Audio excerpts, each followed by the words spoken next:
Hello बच्चों, हम क्षितिज के अध्याय नंबर 12 के अंदर ईदगाह में पढ़ रहे थे 56 नंबर पेज पर किस प्रकार से हमीद ने अपने चिमटे का अन्य अपने मित्रों पर प्रभाव जमा लिया था।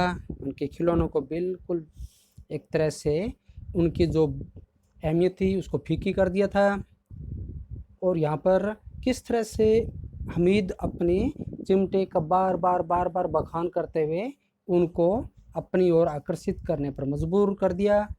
और इस तरह से रास्ते के अंदर भी जितने भी उसके मित्र थे पहले उससे किनारा कर रहे थे, खाने पीने का उसको चिढ़ा कर खा रहे थे, लेकिन हमीद ने अपने चिमटे का जो रोब था या उसका जो प्रभाव था उससे सबको अपनी तरफ कर लिया। और फिर वही जो पहले उससे चिढ़ा कर खा रहे थे बाद में उसे अपने साथ मिलाते हुए अपने जो खाने की सामग्री थी या कुछ खा रहे थे उसमें साझेदार बना लिया था।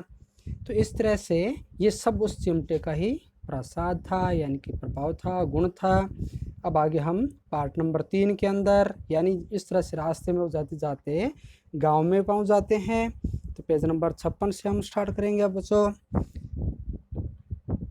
तो इसमें देखिए किस तरह से 11 बजे तक गांव में हलचल मच गई। मेले वाले आ गए। मोहसिन की छोटी बहन दौड़कर भिजती उसके हाथ से छीन लिया, क्योंकि बच्चों होता ही है जो बच्चे मेले में नहीं जा पाते, छोटे बच्चे, और जो मेले में गए होते हैं किस तरह से उनके सामने दौड़ते हुए जाते हैं और जो खरीद कर लाए होते हैं उनसे छीनने की कोशिश करते हैं, उनसे लेने की कोशिश करते हैं खुशी में।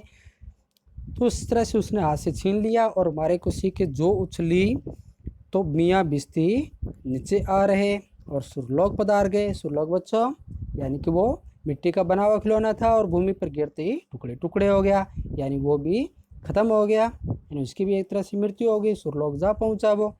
इस पर भाई बहन में मारपीट हुई, यानी दोनों छीना झपटी जिस तरह से हुई, और बाद में टूटने पर जो मोहसिन था और उसकी बहन थी दोनों आपस में उलझ गए और मारपीट हुई, दोनों खूब रोए। उनकी अम्मा ये शोर सुनकर बिगड़ी और दोनों को ऊपर से दो दो चांटे और लगा दिए।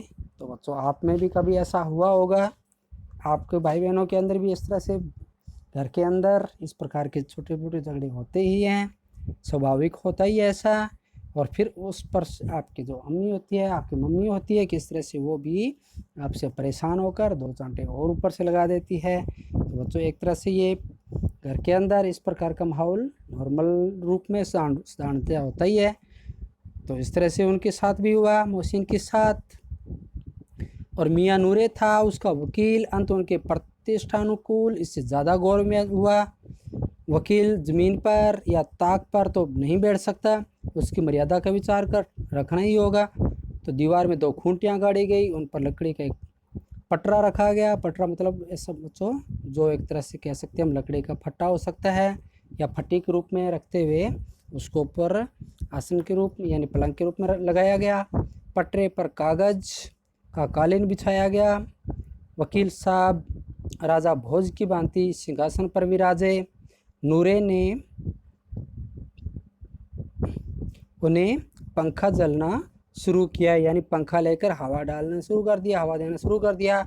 अदालतों में खस की लट्टियाँ और बिजली के पंखे रहते ही हैं। तो यहाँ पर खस की लट्टियाँ मतलब बिजली के पंखे, मतलब इस तरह से एक तरह से जिस तरह से पुराने ज़माने में उसी प्रकार के पंखे होते थे और उस प्रकार उसके ऊपर भी वैसा ही उनके अनुसार प्रतिष्ठानुकूल जो लगाया गया कि जिस तरह से उनके जो एक रोब होता है वकील का। तो यहाँ क्या मामूली पंखा भी ना हो, कानून की गर्मी दिमाग पर चढ़ जाएगी कि नहीं। बांस का पंखा आया और नूरे हवा करने लगे। मालूम नहीं पंखे की हवा से या पंखे की चोट से वकील साहब स्वर्गलोक से मृत्युलोक में आ रहे और उनका माटी का चोला माटी में मिल गया। और फिर जोर शोर से मातम हुआ। वकील साहब की अस्थि घूरे पर डाल दी गई। तो अस्थि कहते हैं बच्चों अस्थि पंजर, यानी हड्डियाँ, अस्थि कहते हैं हड्डियाँ, और घोड़े पर डाल दी गई, यानी उनको बाहर इकट्ठा किया और बाहर फेंक दिया गया।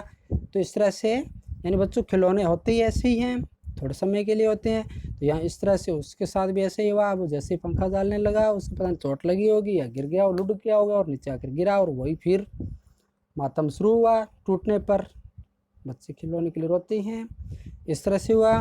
अब रहा महमूद का सिपाही, उसे चटपट गांव का पहरा देने का चार्ज मिल गया, लेकिन पुलिस का सिपाही कोई साधारण व्यक्ति तो था नहीं जो अपने पैरों पे चले, वह पालकी पर चलेगा।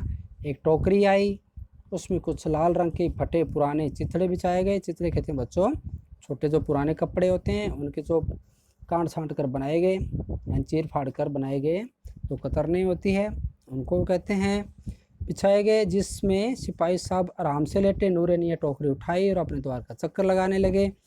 उनके छोटे भाई सिपाही की तरफ से सोने वाले जागते रहो पुकारते रहे। तो यहाँ बच्चों एक नॉर्मल छोटा सा बच्चा इस तरह से तुतलाते हुए जो भाषा में बोलता है तो वो इससे लेकर सोने वाले जागते रहो यानी सोने वाले जागते रहो इस तरह से पुकारा था वो। मगर रात को अंधेरी होनी चाहिए, महमूद को ठोकर लग जाती है और टोकरी उसके हाथ से छूटकर गिर पड़ती है और मियाँ साहब अपनी बंदूक लिए ज़मीन पर आ जाते हैं और उनकी एक टांग में विकार आ गया यानी फ्रैक्चर हो गया, एक टांग टूट गई उनकी। तो महमूद को आज ज्ञात हुआ कि वह एक अच्छा डॉक्टर है, तो उसको मरहम मिल गया है, तो वह उस टूटी टांग को आनन फानन जोड़ सकता है। तो केवल गुल्लर का दूध चाहिए। तो बच्चों यहाँ पर गुल्लर यानी एक जो पेड़ होता है उससे निकलने वाला उस यहाँ दूध के लिए कहा गया है कि उसके दूध से निकाल कर किस तरह से वो उसको मतलब जोड़ सकता है। यानी इस तरह से वो एक उनका जो खेल था उस तरह से वो करते जा रहे थे। तो आगे देखिए बच्चों,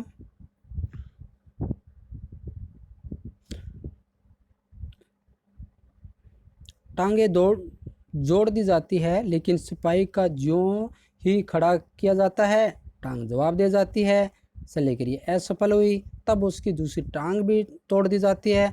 अब कम से कम एक जगह आराम से बैठ तो सकता है, तो एक टांग से न तो चल सकता था और न वो बैठ सकता था। अब सिपाही सन्यासी हो गया था, यानी एक तरह से वो एक जगह ही बैठ सकता था, न वो खड़ा हो सकता था न वो चल सकता था। अपनी जगह पर बैठा बैठा पहरा देता है, कभी कभी देवता भी बन जाता है और उसके सिर का झालरदार साफा खुर्च दिया जाता है। अब उसका जितना रूपांतर चाहो कर सकते हो, यानी कि वो बच्चे जिस रूप में उसको डाल रहे थे अब वो अपनी मनमर्जी कर रहे थे। कभी उसका साफा उसको जर दिया गया, कभी एक टांग टूटे तो दूसरी टांग तोड़ दी गई, यानी साधु बना दिया उसको। फिर किस तरह से उसका साफा कुचल कर उसको एक तरह से अनेक रूप मतलब देने लगे थे वो। कभी कभी तो उसके बाट का काम भी लिया जाता है। तो बाट कहते हैं बच्चों कुछ तोलने का कार्य, यानी कि पहले पुराने ज़माने में अपने ही नाप का एक अपने से तौल बना लिया जाता था, जो किसी मिट्टी का या किसी भी प्रकार अन्य जो धातु का ऐसा होता था, या मिट्टी का भी ढेले का बना लिया जाता था। तो इस तरह से उसका एक बाट यानी नाप तोल करने का साधन बना लिया जाता है। अब मियाँ हमीद का हाल सुनिए। अमीना आवाज़ सुनते ही दौड़ी और गोद में उठाकर प्यार करने लगी, क्योंकि वो छोटा सा बच्चा था और मेले में अकेला भी गया हुआ था, बाकी सब अपने माता पिता के साथ गए हुए थे। तो जैसे ही उसने आवाज़ लगाई तो उसके जो दादी माँ थी वो उसे बड़ा स्नेह प्रेम करती थी, क्योंकि वही उसका एकमात्र जीवन का सहारा था। तो वह दौड़ती हुई उसे अपनी गोद में उठा लिया और बड़ी प्यार करने लगी। सहसा उसके हाथ में चिमटा देखकर वह चौंकी, यानी वह चौंकी भी ये क्या ले आया हाथ में, इसके चिमटा कहाँ से आ गया। तो उसने कहा ये चिमटा कहाँ था, तो मैंने मोल लिया कई पैसे में। क्योंकि उसे भी बड़ा आश्चर्य हुआ कि एक छोटा सा बच्चा और चिमटे का क्या काम, भाई इसके हाथ में चिमटा कहाँ से आ गया। तो उसने कहा कई पैसे के लिया, मतलब कितने पैसे में लिया। तो उसने कहा 3 पैसे दिए।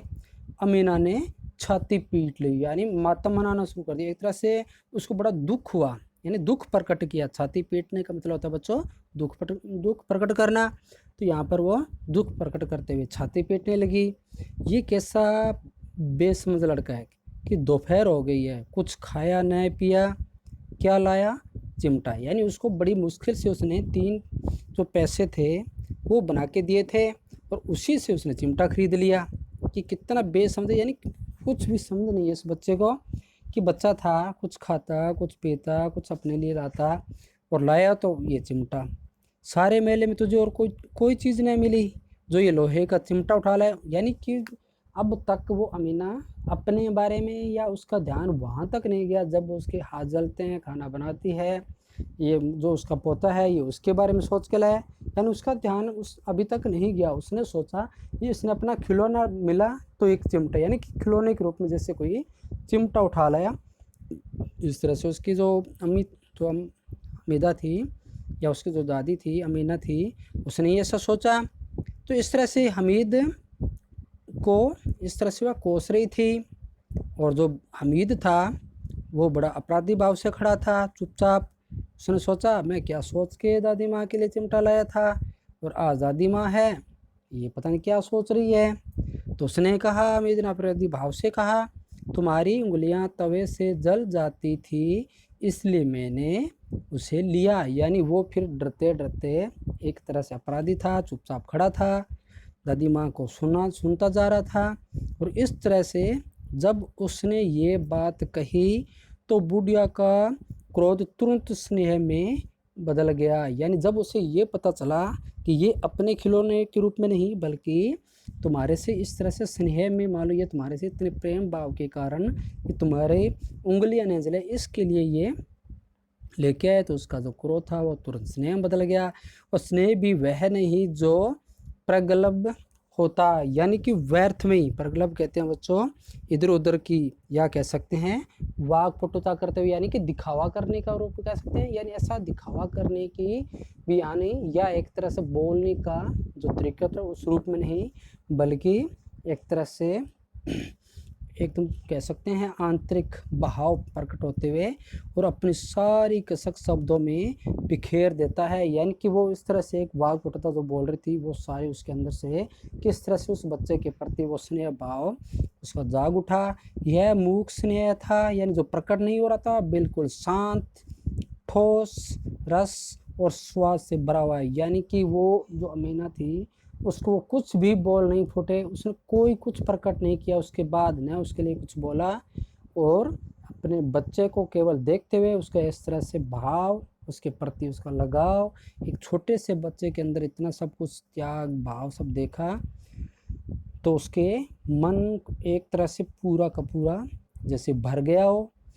बच्चे में कितना त्याग, कितना सद्भाव और कितना विवेक है, यानी कि कितनी अच्छी सोच है उसकी, नेक सोच है कि वो वहाँ गया, उसने खाने पीने मान लो सामग्री देखी होगी या बच्चों को खाते देखा होगा, तो भी उसका ध्यान किस तरफ से उनकी तरफ ही गया। दूसरों को खिलौना लेते हुए खाते देख रहे, इसका मन कितना ललचाया होगा कि इतना जबत इससे हुआ कैसे, यानी कि इसने अपना ऐसा संतोष या कह सकते हैं इतना संयम रखा कैसे इसने, यानी इतना जबत, इतनी अपने ऊपर कंट्रोल रखा कैसे इतना। वहाँ भी उसे अपनी बुढ़िया दादी की ही याद बनी रही। अमीना का मन गदगद हो गया, यानी इस तरह से उसके प्रति जो प्रेम था वो इतना भर आया बच्चों उसके प्रति कि वह कुछ भी कह नहीं सकती थी, यानी उसके मुंह के अंदर से कोई भी बोल ही नहीं निकले। यानी इस तरह से उसका मन इतना प्रसन्न हो गया उस बच्चे के प्रति कि वो फूली नहीं समा रही थी। और अब एक बड़ी विचित्र बात हुई कि हमीद के इस चिमटे से भी विचित्र। तो यहाँ पर बच्चों किस तरह से जो राइटर है वो कहते हैं कि उस जो हमीद का चिमटा था उससे भी बड़ी विचित्र बात ये हुई कि हम बच्चे हमीद ने बूढ़े हमीद का पार्ट खेला था, और बुढ़िया अमीना बालिका अमीना बन गई।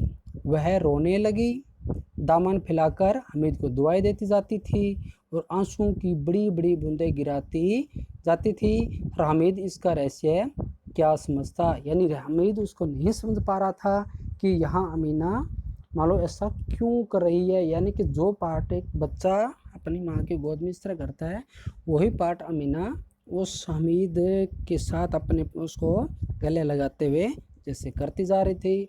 शायद उसका रहस्य यही होगा बच्चों कि अमीना सोच रही होगी कि आज अगर उसके माता पिता होते तो इस तरह से अपने बच्चे का त्याग, उसका विवेक, उसकी इस प्रकार से समझदारी देखकर वो कितने खुश होते, किस तरह से उनका बेटा इतना लाडला बेटा, इतना होनहार है, कितना अपनों के प्रति जो उसका लगाव है, स्नेह है। तो बच्चों आप भी इस प्रकार से अपने माता पिता के प्रति, अपने परिवार के प्रति, समाज के प्रति आप भी स्वयं से या ऐसी उपयोगी वस्तु खरीदकर अपने घर के अंदर अपनों के प्रति लगाव, स्नेह, प्रेम जता सकते हैं। जिस तरह से एक छोटे से बच्चे ने हामिद के रूप में जो किरदार निभाया था, तो आप भी अपने जीवन के अंदर ऐसे किरदार निभाकर अपने परिवार के प्रति विवेक स्नेह का भाव पैदा कर सकते हैं, अपनों को लगाव को दर्शा सकते हैं बच्चों। तो आपको अच्छी तरह समझ में आया होगा। आपको ये कहानी बहुत अच्छी लगी होगी। कथा प्रेमचंद के द्वारा रचित। किस तरह से प्रेमचंद जी इस तरह से ऐसी जो कथा रचकर सचमुच एक कथा सम्राट के रूप में जाने जाते हैं। तो बच्चों आपको समझ में आया होगा कि प्रेमचंद को इस तरह कथा का सम्राट क्यों कहा जाता है। तो आगे हम शब्दार्थ, कठिन शब्दार्थ के रूप में देखते हैं बच्चों। तो पहला है यानी बला कहते हैं कष्ट, आपत्ति या बहुत कष्ट देने वाली कोई वस्तु। तो यहाँ पर एक तरह से बला के रूप में यानी कष्ट, कोई आपत्ति आती है तो उसे बला का रूप दे दिया जाता है, यानी जो बहुत ज़्यादा कष्ट देने वाली कोई वस्तु होती है जिससे हम कह देते हैं वास्तव में ये तो कोई बलाई है। और बद हवास कहते हैं घबराना, होश हवास ठीक न होना। निगोड़ी कहते हैं अभागी जिसका कोई न हो। चितवन कहते हैं किसी की ओर देखने का ढंग, दृष्टि। वजू कहते हैं नमाज से पहले यथाविधि हाथ पांव मुँह धोना। सिजदा कहते हैं माथा टेकना, खुदा के आगे सिर झुकाना। डोला यानी झूला या पालना को कहा जाता है। और मशक कहते हैं बच्चों भेड़ या बकरी की खाल को सीलकर बनाया हुआ थैला जिसकी भिस्ती पानी ढोते हैं। तो ये जो बच्चों पहले क्या होता था, ऐसे भिस्ती कार्य जो एक व्यक्ति होता था जो इस तरह से जो भेड़ या बकरी की खाल को सील कर बनाया जाता था, यानी आज की तरह पहले रबड़ या इस तरह से कपड़े का प्रचलन बहुत कम था बच्चों, या ऐसे लोहे का या इस तरह धातुओं से बनी हुई इस तरह से कोई भी टंकी या इस तरह का नहीं होता था। तो इसी प्रकार से जो मशक के रूप में कार्य लिया जाता था। अचकन कहते हैं एक लंबा चौला होता है। अंगरखा कहते हैं जिसे गले से लेकर कमर पट्टी तक के बटन लगे होते हैं। तो आपने कभी चाचा नेहरू के पहने देखा होगा बच्चों, जो हमारे प्रथम प्रधानमंत्री थे, तो वो एक तरह से उसे अचकन के रूप में कहते हैं।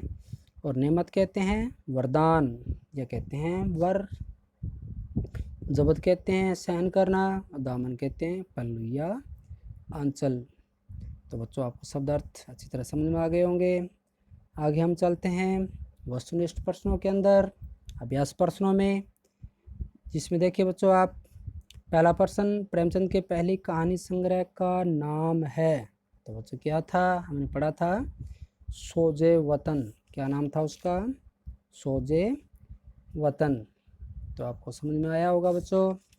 फिर आगे देखिए दुकानदार ने हमीद को पहली बार चिमटे की कितनी कीमत बताई थी।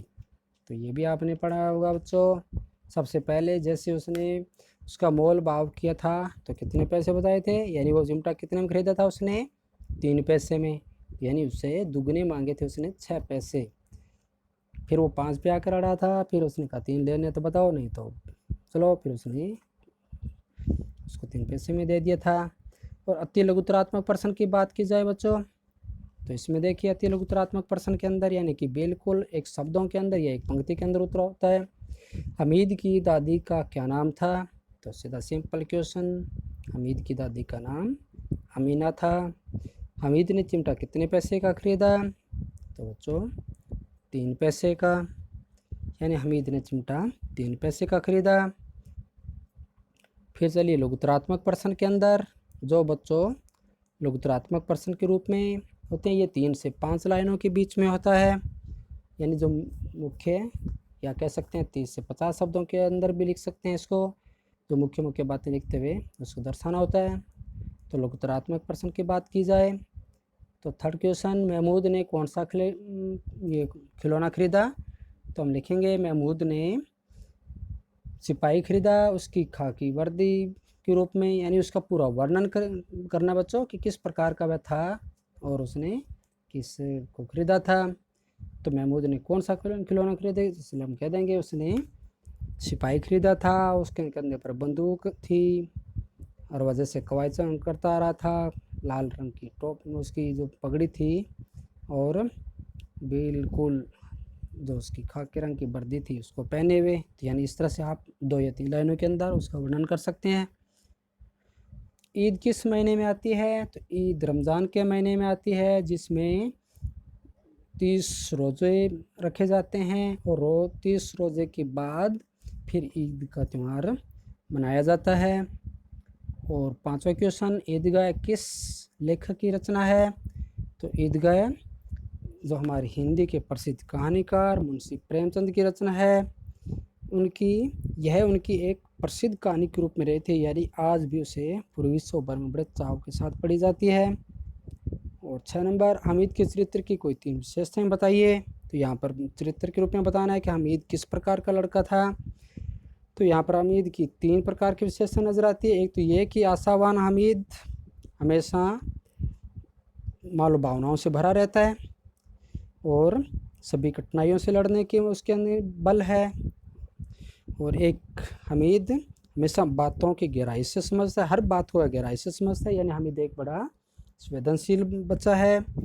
और कम उम्र में ही उसके अंदर एक जिम्मेवारी की मतलब समझ उसमें आ गई थी, तभी तो उसने एक चिमटा खरीदा था अपनी दादी माँ के लिए, यानी अपना ख्याल न करते हुए उसने जिम्मेवारी से अपनी जो दादी माँ थी उनके हाथ न जले इसके लिए चिमटा खरीद लिया था। तो इस तरह से बच्चों उसकी कोई 3 जो विशेषताएं थी इस तरह से नजर आती है। एक तो यानी उत्तरदायित्व, जिम्मेवारी, एक संवेदनशीलता और एक आशावान भावनाओं से भरा हुआ था, तभी तो वह अनेक कठिनाइयों से लड़ लेता था। तो यानी इस प्रकार से अनेक प्रकार के चरित्र नजर आते हैं।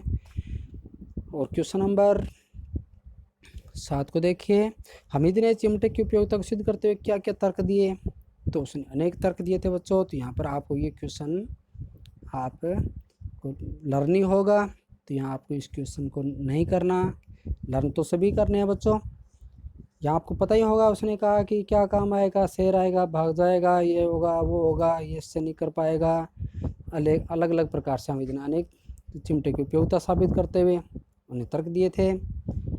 और 8 नंबर क्वेश्चन, ईदगाह कहानी के उन प्रसंगों का उल्लेख कीजिए जिनमें ईद के अवसर पर ग्रामीण परिवेश का उल्लास प्रकट होता है। तो ये काफ़ी मोस्ट क्वेश्चन में से बच्चों, यहाँ आप इस क्वेश्चन को करेंगे आप कि किस प्रकार से जो उल्लास नज़र आ रहा था, यानी ईद आ गई है, पूरे जो प्रकृति थी वो बड़ी सुंदर प्रतीत हो रही थी, चारों ओर ईदगाह की तैयारियां में लगे हुए थे, कोई कुर्ते के बटन लगा रहा था, कोई पड़ोसी दूर दूर से सुई धागा मांग के ला रहा था, कोई जूते मुलायम करने के लिए तेल लगा रहा था, ये बच्चों हमने पढ़ा था पीछे, कोई बैलों को पानी सानी दे रहा था।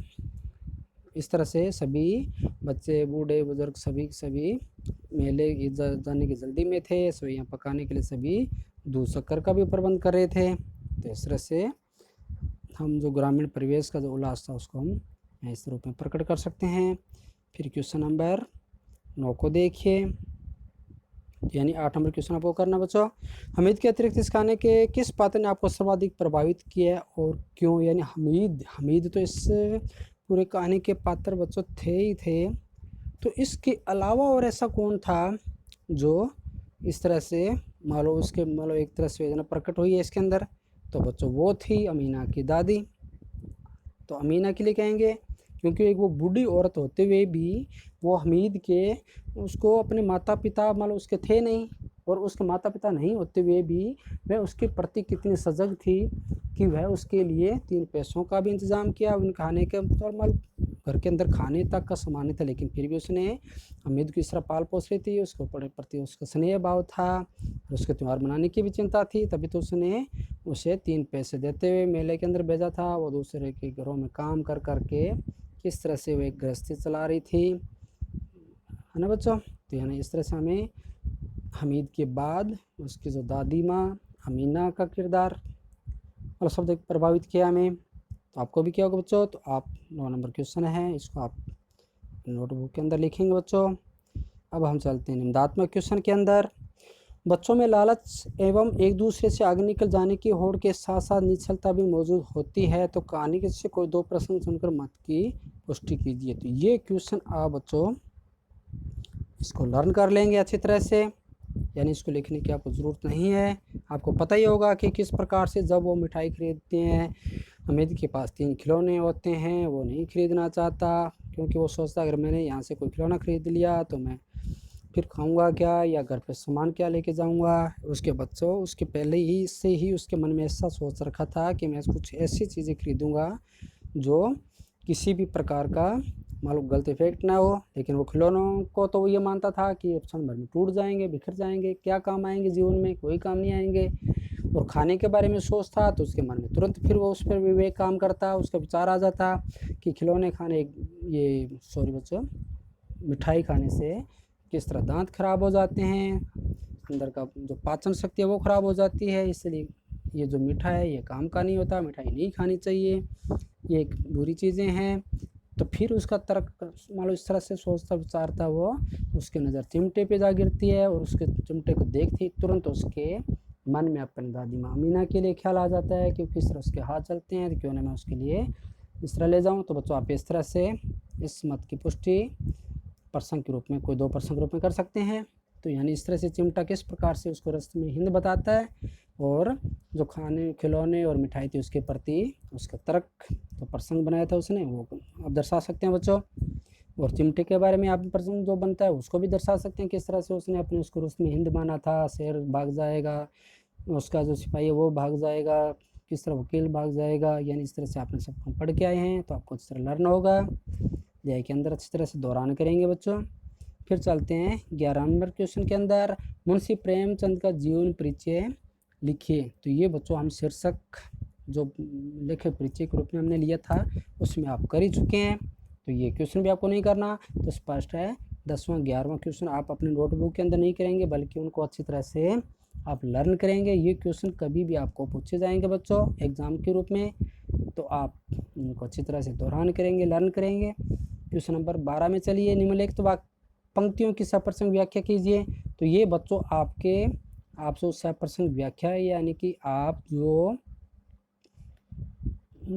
ये गद्यांश के रूप में जो बच्चों लिखते हैं तो गद्यांश के रूप में होते हैं और किस तरह से उनके क्वेश्चन आंसर के रूप में दिए जाते हैं। तो यहाँ पर कितना मनोहर कितना सुहाना प्रभात है, इस तरह से अगर आपको एक गद्यांश दिया जाएगा उस गद्यांश को 100% व्याख्या मतलब उसका सार के रूप में लिखना होता है बच्चों, ना उसका पूरा सार पूछेंगे तो प्रश्न तो यही रहेगा कि हमारी पाठ्य पुस्तक स्टेज के अंदर से प्रेमचंद के द्वारा रचित कथा यानी कहानी ईदगाह से लिया गया है, जिसमें हमीद को पात्र बनाकर किस तरह से एक छोटे से बच्चे के अंदर चित्रण होता है या चित्रण प्रस्तुत किया है। तो इस तरह से आप इसका प्रसंग सहित उसको व्याख्या सार के रूप में बता देंगे। जिस तरह मेले में जाने का जो मौसम था वो किस प्रकार का था।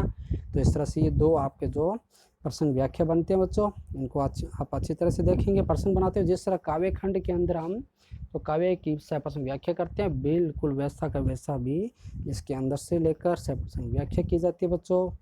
तो आप अच्छी तरह से इसको देखोगे, लर्न करोगे, फिर भी आपको नहीं समझ में आए तो इन दो पैरों को निशान लगाते हुए तो आप मैसेज के द्वारा या कॉल कर पूछेंगे बच्चों। आगे का हम अध्ययन क्रमानुसार आगे करेंगे। जय हिंद।